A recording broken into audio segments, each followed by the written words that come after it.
düşünür hayalım seni. Dilimden düşmeyir ismin bir anda. Sözümün her biri bağlanıp sana. Sen benim nitkimin nida yerisən.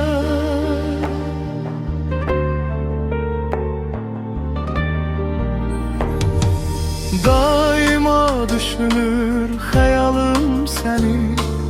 Dilimden düşmeyir ismin bir anda. Sözümün her biri bağlanıp sana. Sen benim nitkimin nida yerisən. Kalbimden çıkarabilmirəm seni. Seninle damarda akır kanımda. Könlümde canımda fedadır sana. Sen benim ruhumun gida yerisən. Sen benim ruhumun gida yerisən.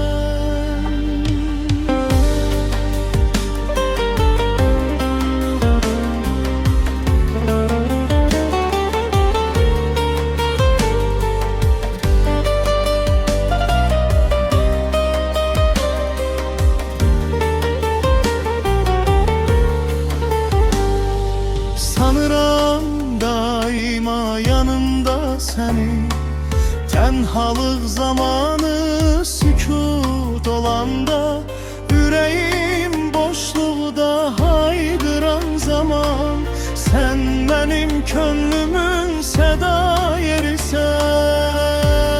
yerisən. Sanıram daima yanımda seni. Tenhalık zamanı sükut olanda. Yüreğim boşluğda haykıran zaman. Sen benim könlümün seda yerisən. Kalbimden çıkarabilmirəm seni. Seninle damarda akır kanımda. Könlümde canımda fedadır sana. Sen benim ruhumun gida yerisən. Fəxarət hissiyle anıram seni. Yolundan dönmərəm gel versem canda.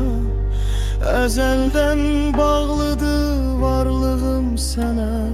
Sen benim gururumun neda yerisən.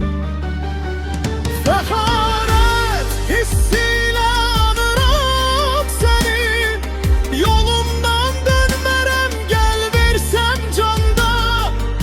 Ezelden bağlıdır varlığım sana. Sen benim gururumun eda yerisən. Sen benim nitkimin nida yerisən. Bu mahnını Kibrit FM hazırladı.